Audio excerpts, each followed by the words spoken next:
Where the Suwannee River collides with the Gulf of Mexico, a beautiful delta spreads westward like a great yellow fan. In ancient times, Indians changed this landscape by piling high the shells of oysters and conchs which they pulled from the branches of the lower Suwannee. Today, islands of trees mark the spots where they ate their catch. It would be hard to find a more enjoyable way of studying natural history than sailing smooth and low in an ultralight airplane over the palm-studded scenery of the Suwannee Delta.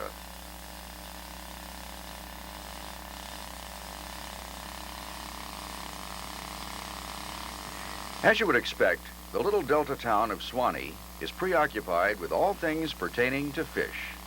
Take biologist Steve Carr, for example. For him, the lower Suwannee holds a great mystery.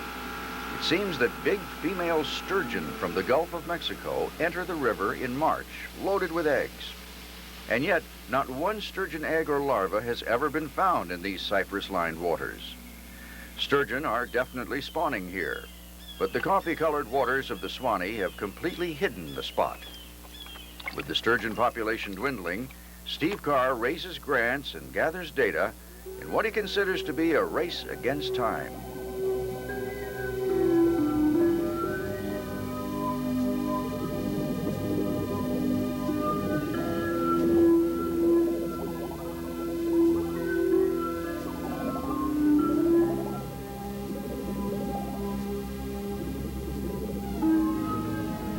The fish is prehistoric looking, with 4 dangling barbels for feeling along the dark bottom of the river. And look at that mouth. It siphons little lancelets and brachiopods out of the mud. This is no ordinary fish. Smoked sturgeon can bring $20 a pound in New York, and the females can become enormous. Carr believes that a 15-footer may creep the bottom of this dark river. The Suwannee is famous for its high, sandy banks, which are like dunes in some places. In the spring, ironweeds throw out purple sprays within view of the river, while multicolored phlox flowers cover acres of forgotten fields. Long plumes of standing cypress fly like brilliant red flags along the high banks. Here we also find a prickly little vine called mimosa, the sensitive briar. It has leaves that fold up when you touch them. Bees and other insects find the flowers irresistible, but the green lynx spider, who knows where the action is often there to greet them.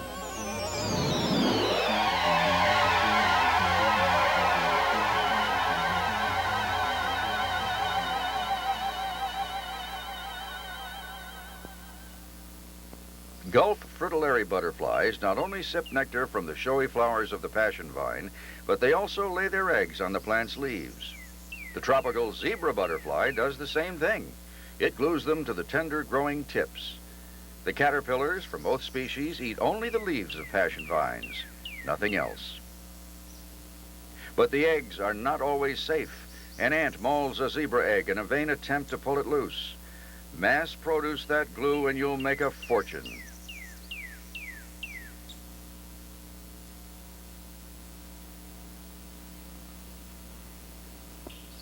One of the most fascinating plants along the Suwannee is a beautiful cycad that the Indians called kunti. Since it has a seed cone rather than a fruit, the cycad is thought to be related to the pine. The Indians and early settlers dug up and ate the thick underground stem of kunti because it's full of starch, like a potato. But after mashing it, you have to wash it thoroughly. It's poisonous if you don't. Nowadays, people don't pay much attention to kunti, but it is forever a part of the history of this Marjorie Kinnan Rawlings world along the banks of the river.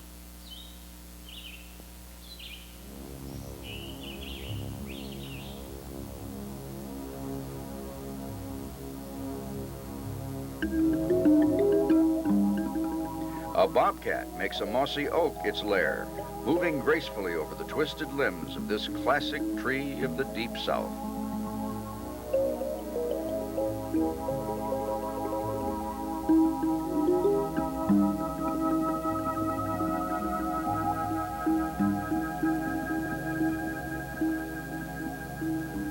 The The live oak also harbors a rough green snake, which matches so perfectly the color of the leathery leaves. Luckily, the deadly coral snake is not well camouflaged. Chances are you'll easily spot him before making a big mistake when choosing a place to sit.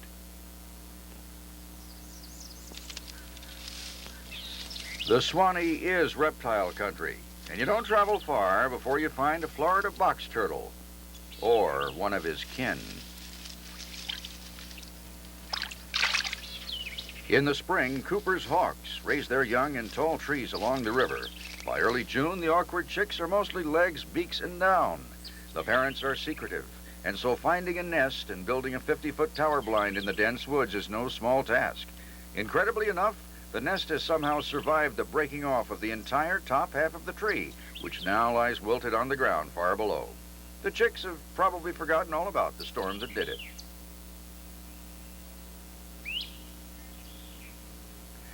As an accipiter like the sharp-shinned, the Cooper's hawk feeds mostly on other birds.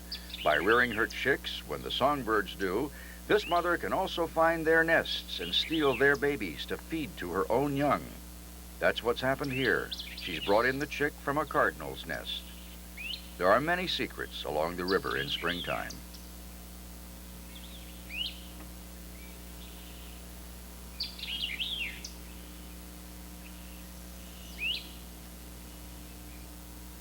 The Suwannee River arises from the Okefenokee Swamp in southern Georgia.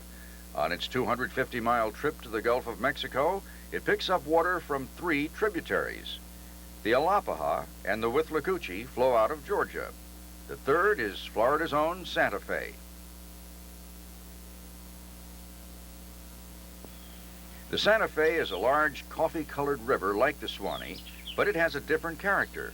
Things are more casual here. You don't find those high banks that sometimes make the Suwannee hard to approach.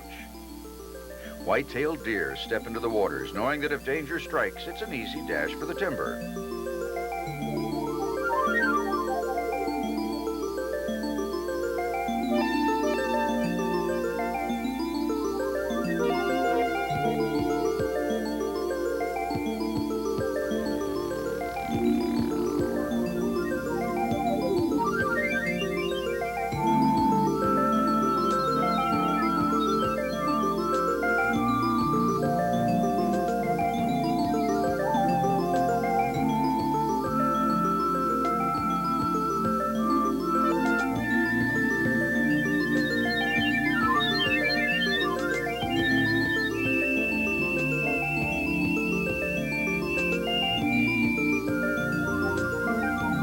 Now add to the Santa Fe this distinction, that it receives the flow of one of the prettiest rivers in the world, the famous Itchitucknee, clear as air and flowing hard. The Itchitucknee's almost totally spring-fed. All along this little river are crystal clear artesian springs boiling up from the limestone rock.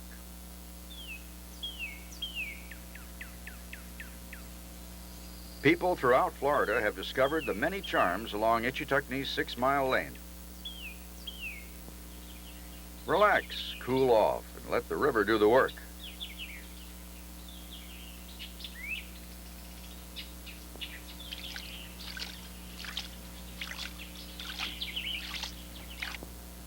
Rental places have sprung up in nearby Hildreth and Fort White to keep up with the demand for tubes and rafts.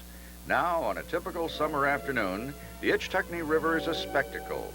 Park officials have cut the traffic to 3,000 people per day, but even that for a small river is environmental pressure we may not wish on the Itchitucknee.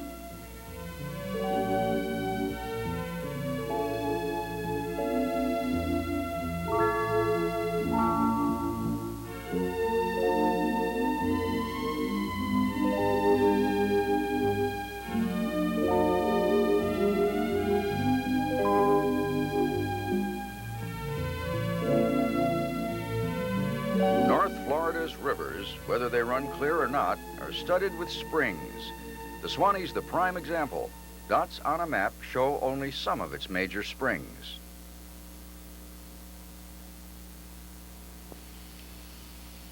Fannin Spring spews out more than 100 cubic feet of water every second. while over a hill, a smaller version called Little Fannin tumbles like a thin mountain stream. Ownership is sometimes private, sometimes public. Hart Spring is owned by Gilchrist County and used for public recreation. The main boil is fenced off to keep swimmers from diving into the limestone cave out of which the water flows. Ginny Springs on the Santa Fe is privately owned and operated as a camping and diving area. The main spring, with its short run to the river, makes an exquisite picture in the woods. Manatee Spring is a state park and is one of the Suwannee's largest springs. Swimmers flock here to escape the summer heat. But if you rise up early on a cold winter morning, you can have the place all to yourself for a while.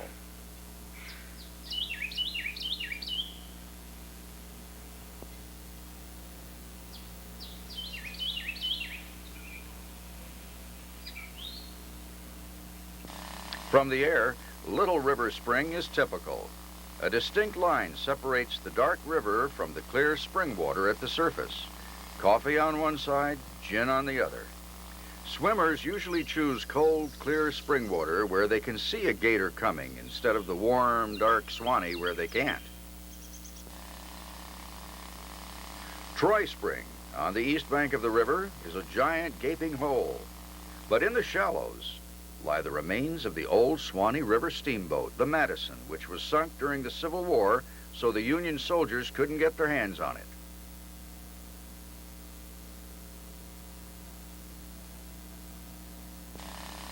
Now, our ultralight turns up Peacock Slough, a long stretch of spring water running to the Suwannee. Most springs lie within view of the river, but Peacock is a mile back in the woods. At the head lies the main spring. It's a hidden grotto decorated with slabs of weathered rock. Here and there, gardens of water lilies have rooted on the bottom.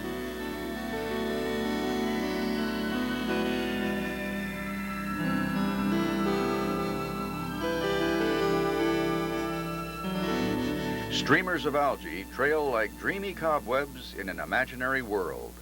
Old floppy mops dancing in the never-ending current. Algae is part of the all-important base of the food chain.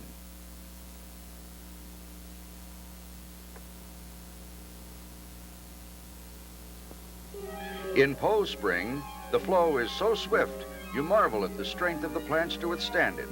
Yet they seem to thrive there all the more.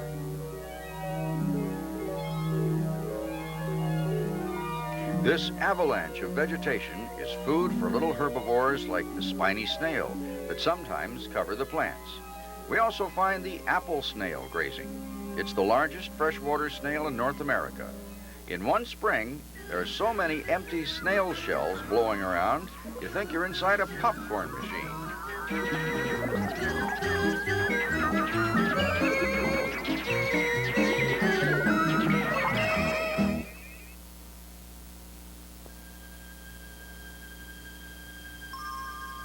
Just beyond that blizzard of shells is an old sunken rowboat. Inside is another common herbivore, the peninsula cooter, scrounging around in the algae mat that carpets the inside of the boat.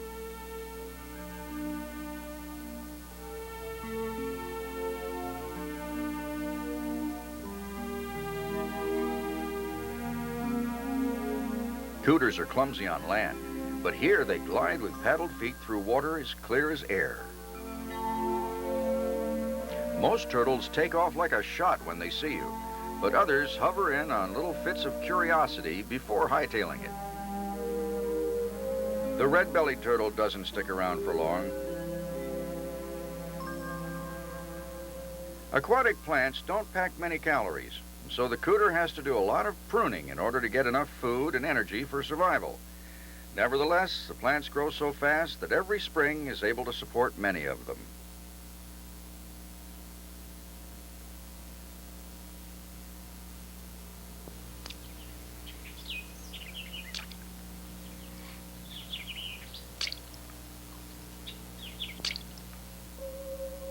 The striped mullet that slap their silvery sides on the rivers are really saltwater fish like the sturgeon.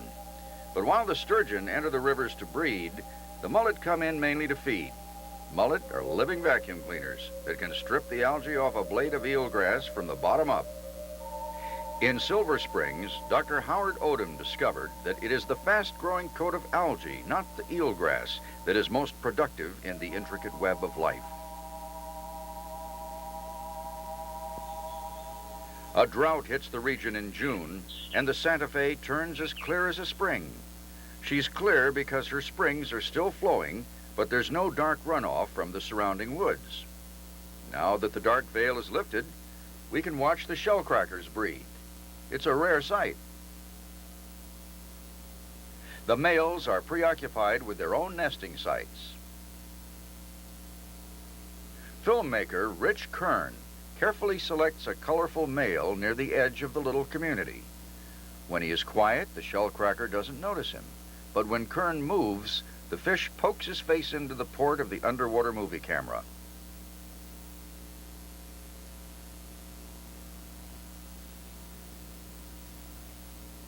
And when Kern points his finger at him, the fish swims off his bed and starts nipping at it. It's a David and Goliath game.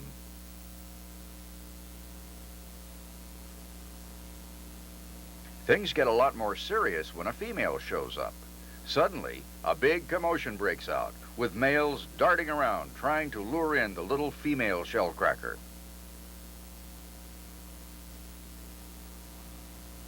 When the fuss is over, there's a big surprise. The female has selected the very nest Rich Kern has been filming. His colorful male has won the competition, and already the mating ritual is underway. Now, the male owns the nest. He cleans it and maintains it in the hope that these efforts will find favor in the eyes of some female. But when a female does show up, the male takes control by corralling and gently nipping at her as she lays her eggs and he fertilizes them.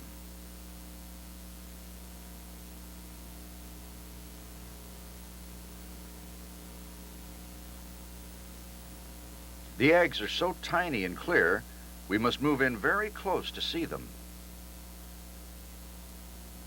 In the summertime, when the fish are off their beds, you can lure them in with hunks of bread. Two divers in nearby Ginny Springs find themselves in a cloud of fish.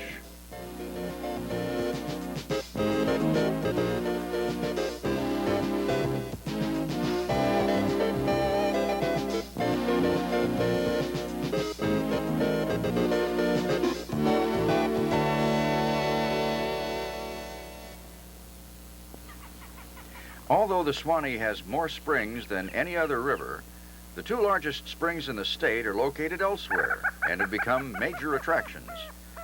Silver Springs near Ocala and Wakulla Spring near Tallahassee are two of the largest springs in the world.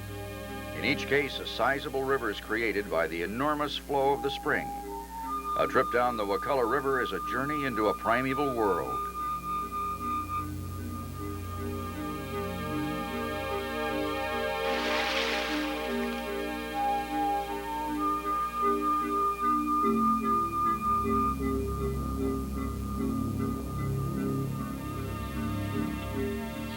The Wakulla is famous for its limpkins. On the Jungle Cruise, you're likely to see a dozen of them. Limpkins always fish the same way and almost always catch the same thing. Not fish, but apple snails. Every meal, every day.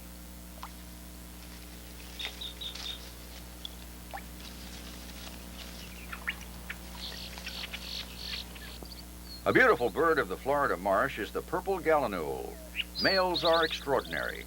The common moorhen used to be called the Florida gallinule, but recently it got demoted. The remains of a catfish are a treasure to either of these birds. Let's hope the moorhen doesn't see it. Oh no, here comes the moorhen full tilt. It takes the catfish without a struggle. Beauty assures no advantage between the species.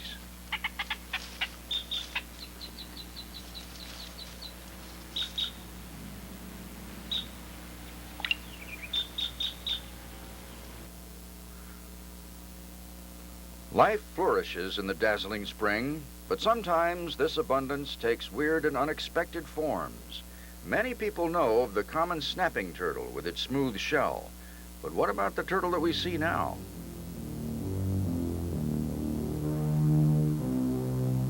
It's an alligator snapping turtle, largest freshwater turtle in the world. This behemoth can reach a staggering 300 pounds. But it seems that the turtle has an unfair advantage. It fishes with a lure.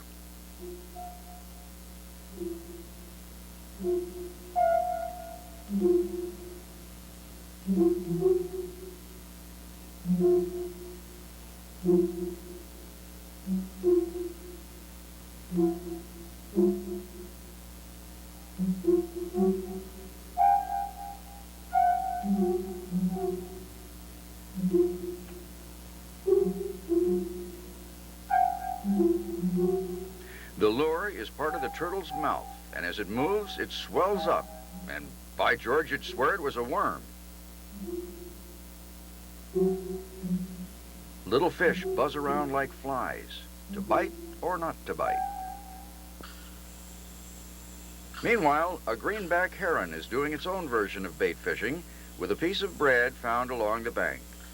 But the crumbs are drifting, and the heron's having a tough time keeping up with them.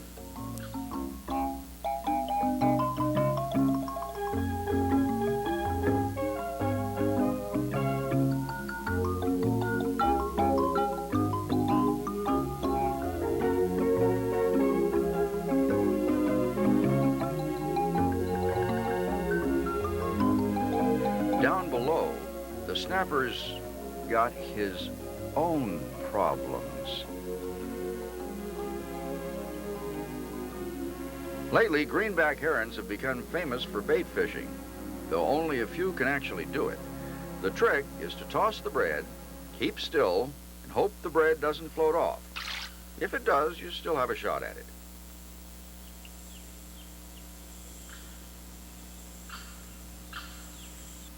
Meanwhile, underneath, the alligator snapper has something worth fishing for.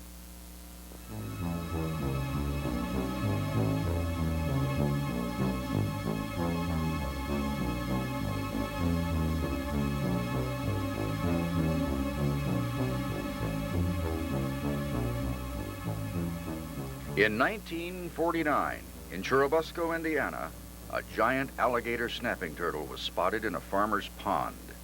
When last seen, it was the size of a dining room table. Next time you're swimming in the Suwannee, you might ask yourself if the boulder you're standing on is really a boulder. It might be a colossal shell. Not all the predators in the spring lie in ambush. Some are on the prowl. The anhinga moves quickly through the eelgrass, spearing sunfish.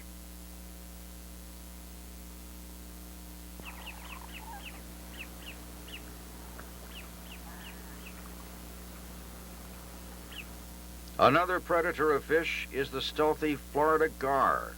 Rich Kern was filming gar in the gin-clear waters of Silver Springs when, well, let's let him tell about it. It was a beautiful day, and I guess I got a little too preoccupied with fish, because when I glanced over my shoulder, this is what I saw.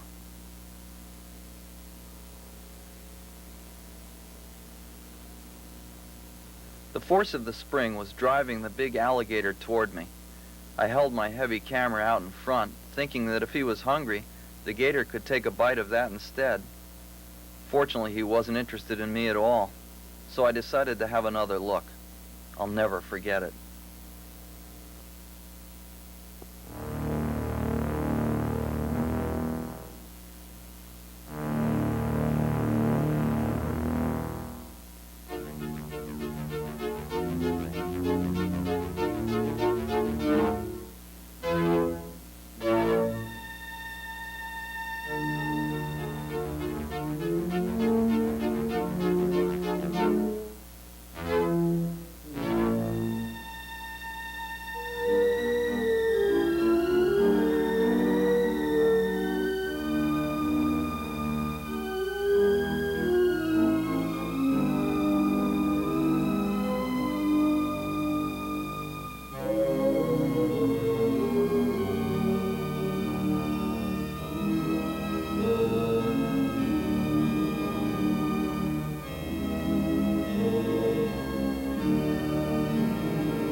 Kern was surprised to see that alligators swim without using their legs at all.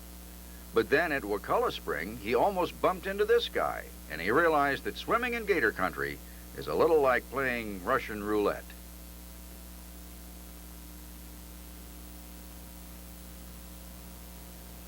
By far, the greatest danger in Florida's alluring springs are the underwater cave systems out of which the water flows. Nearly 300 divers have died in them. A sign over the entrance to Twin Cave warns untrained divers not to go exploring. You're allowed no mistakes in the cave diving business. This story is typical. 3 young men from Pittsburgh. Beautiful Royal Spring. Seems harmless, but they never came out, and divers had to go in to recover their bodies. More sad mothers, more sad wives. Yet cave diving is like most things. Proper training reduces the risk. Peacock Springs, with its miles of branching and interconnecting corridors, is a daunting underwater complex. Experienced cave divers have already charted 21,000 feet of limestone passageways, some of which break to the surface, forming a variety of sinkholes scattered in the woods. Olson Sink is one. In order to record on film what Peacock is really like, Rich Kern took several precautions. He got certified in cave diving, and he got 2 of the best cave divers in the state to go in with him. They were Mark Leonard and Lamar Hires from Lake City. These 2 men were not only Kern's diving instructors, they're among the divers called in to recover drowning victims, including the 3 from Pittsburgh.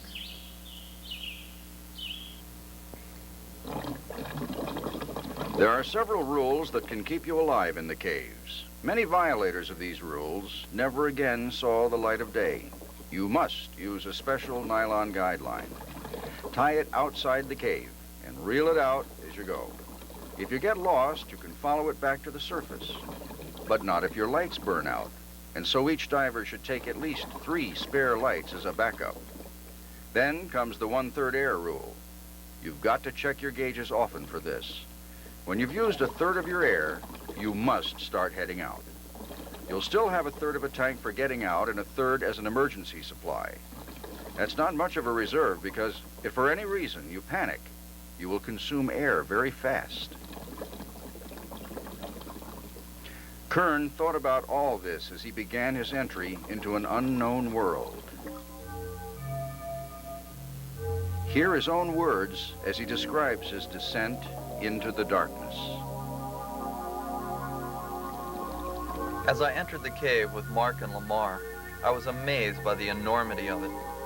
The beginning of the cave was so big, I was reminded of the Lincoln Tunnel into New York. Our underwater lights could barely light it up. It wasn't long before I could see that the place was inhabited. There were freshwater eels slithering out of the walls.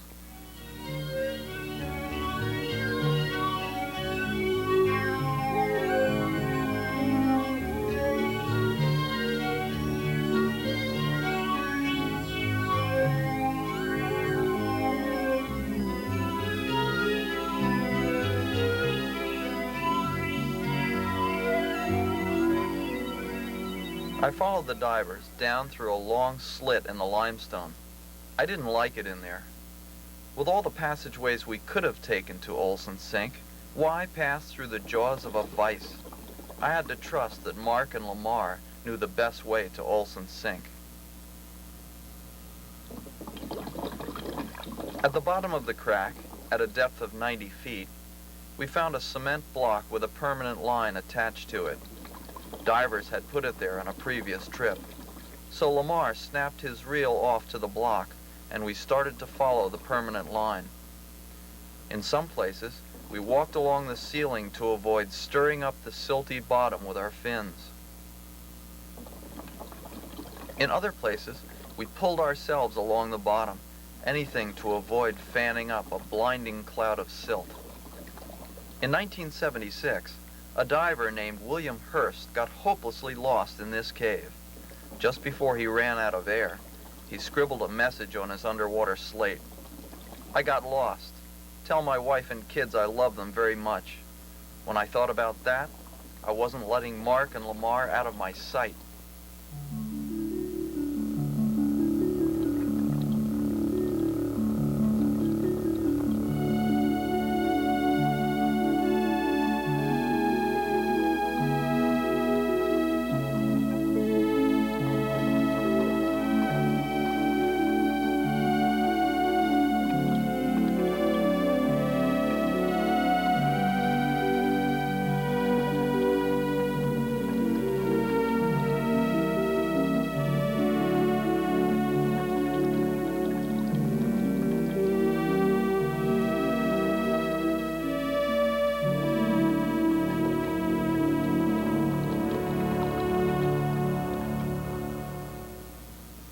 Who can say what lures divers into such uncomfortable realms? Every diver has his own reason. As for me, I had always wanted to see an albino crayfish. They are animals which have never seen a ray of sunlight. They have no color because color is meaningless in a world where pigment cannot be seen. These particular crayfish had eyes, but they were blind. Some species of cave crayfish have no eyes at all. As for what they eat, other than each other, I can only guess that aquatic creatures sometimes wander into the caves and die. They end up as meals for these ghostly scavengers. Some say that blue is not a happy color, but I know that the faint blue light coming from Olson's sink filled me with gladness. I can be content to let the eels and the crayfish have these caves to themselves. On this tired earth, we have mapped all the continents and charted all the seas. But way down upon the Suwannee, there are still thousands of feet of limestone cave that have never juggled the beam of a diver's light. Someday someone may explore them, but I'm pretty sure it will not be me. And so at last, we came up out of the cave, into the gloomy light of Olson's sink.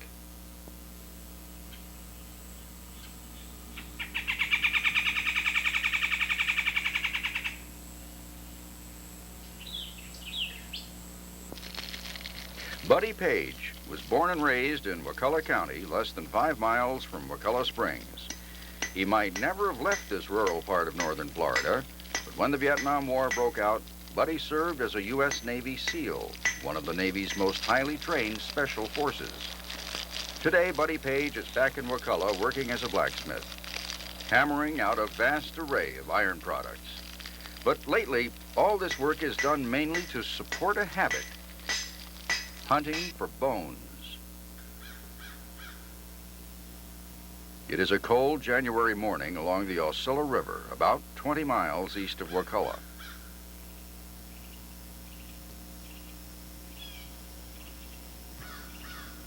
This would not seem to be an ideal time for diving, but Buddy Page is already on the bottom this morning reviewing history. He has found the skeleton of a mastodon. The bones of the extinct elephant are massive. From the mud he pulls a single vertebra. It's been lying on the bottom for 10,000 years. Buddy gathers broken pieces of mastodon rib as if he were stacking kindling for a fire. Certainly these animals were common in Florida before they went extinct. The Florida State Museum now has so much mammoth and mastodon bone, they're running out of room to store it. Maybe someday we will know what eradicated these giant mammals here in North America.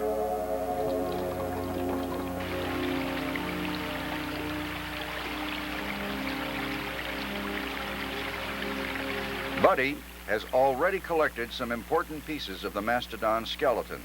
On the left is part of the jawbone with a very large tooth in it, and further to the left is the tip of a tusk. Today's elephants are grazers, but we know by the shape of the tooth that the mastodon was a browser. It ate mostly leaves and twigs.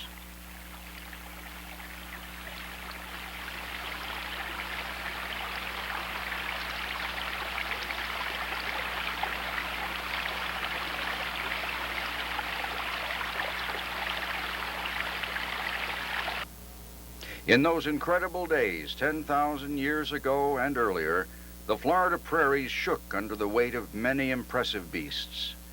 The glyptodont was an armadillo 10 feet long. They say that glyptodonts and giant ground sloths came up from South America. The giant sloths were hunted down by big saber-toothed cats. But even a saber-tooth would have had trouble with a mastodon, which stood 10 feet tall at the shoulder and weighed 6,000 pounds. A small child seems even smaller next to a mastodon skeleton at the Museum of Florida History in Tallahassee. The bones were found in 200 feet of water on the floor of Wakulla Spring Cavern. There is one big mammal that still invades Florida's waterways. We find them heading up the rivers when the winter has chilled the coastal seas. They are Florida's legendary manatees, gentle giants that can achieve a length of 14 feet. They're lured into the springs to stay warm in the constant 72-degree year-round temperature of spring water.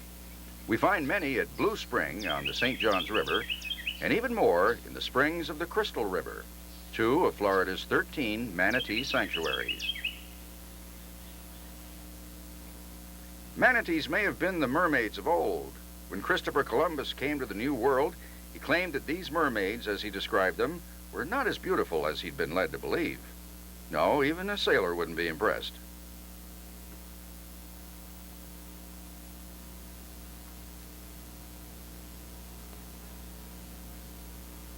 We find mothers flanking their precious calves, born into this world a hefty 70 pounds. The calves nurse from nipples in the pit of the mother's arm. Unfortunately, manatees bear only one calf every 3 to 5 years. They can't breed fast enough to replace the ones killed by man. Most of Florida's estimated 1,000 manatees bear the sickle-shaped scars of propellers on their backs. They look like they've received the 40 lashes. We lose about 30 manatees every year from boat collisions. We need to find ways for man to coexist with the manatee. The manatee's slow and gentle nature has made it a hapless victim. The truth is, people like manatees. Manatees even seem to like people. One manatee at Blue Spring insisted on giving Rich Kern's brother a hug. It grabbed Jim's leg and gave it a nice big squeeze. You don't know what to expect from a friendly siren.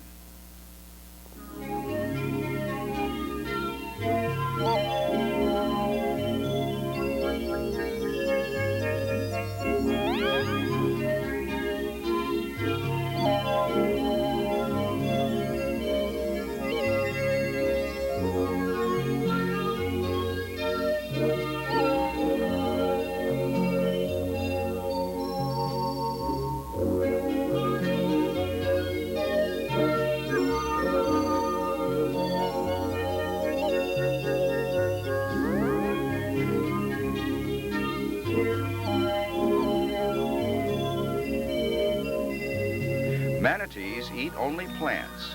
They eat about 100 pounds every day. They're the only plant-eating marine mammals in the world, and so it's no wonder that people like to call them sea cows.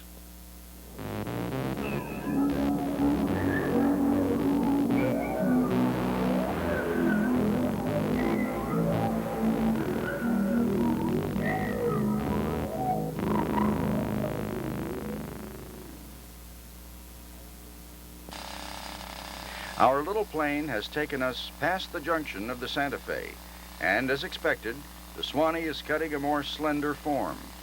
From the air, natural and man-made landmarks can be studied with the greatest of ease. But north, on the cozy little Suwannee near White Springs, we insist on taking a canoe. Way down upon the Suwannee River, far, far away. Stephen Foster never even saw the Suwannee, but in his mind's eye, he may have conjured up something like this.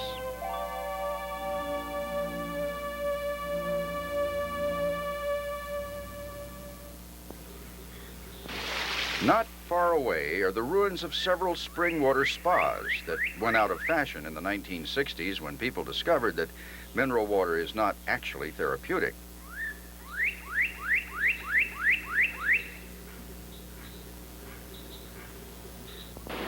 Just north of White Springs, the Suwannee cuts into bedrock, creating the only whitewater in the state. For canoeists who are used to Florida's lazy rivers, Big Shoals is a quantum leap in excitement.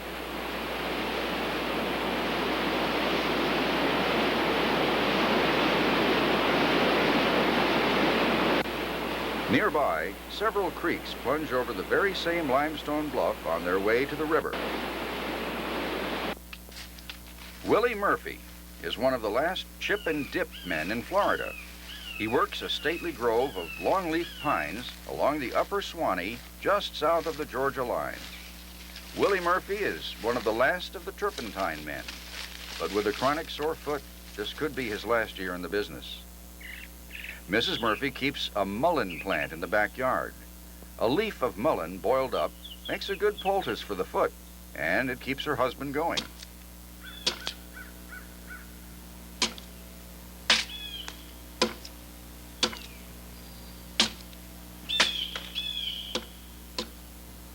With a chipping tool that's been used for generations, Willie makes a chevron-shaped gash in the pine.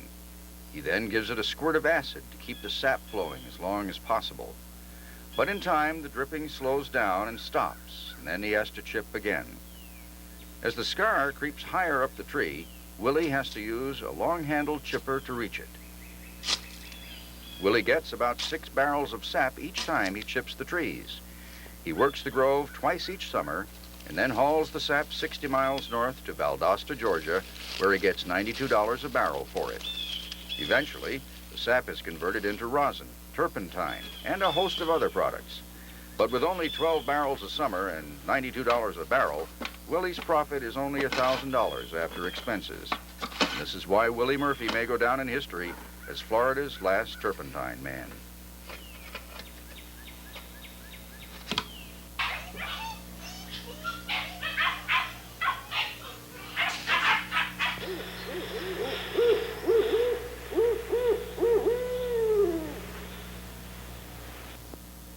A few miles away, we pay a visit to Joe and Corinne Acosta to document their version of life near the upper Suwannee. Joe is heavy into pigs. Now, you've heard that pigs are smart. Yes, but they're also indecisive and lack leadership. Observe that when one pig decides he doesn't like us, they all bolt for the door. And when one pig changes his mind, they all come charging back. They don't know what they want to do. Joe's collard greens grow tall in the sultry days of June, but not as tall as tobacco. You can't leave tobacco alone, you have to tend it. When sucker sprouts appear, women snap them off so they won't rob strength from the main leaves. In many ways, life along the Suwannee is a picture of the past.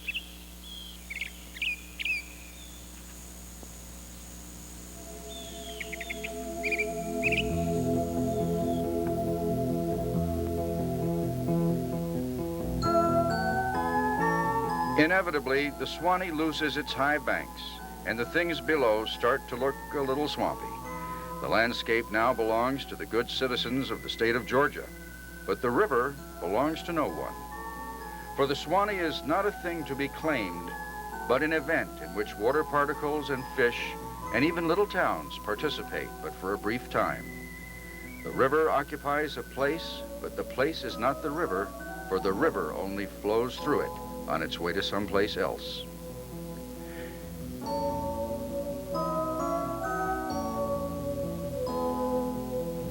In one place, the river spills over the Suwannee sill, and everything upstream of that is part of the great Okefenokee Swamp, where the Suwannee gathers its very strength. It is at this point that our story ends. For although the story of the Okefenokee is a wonderful story, it is a different story for a different time.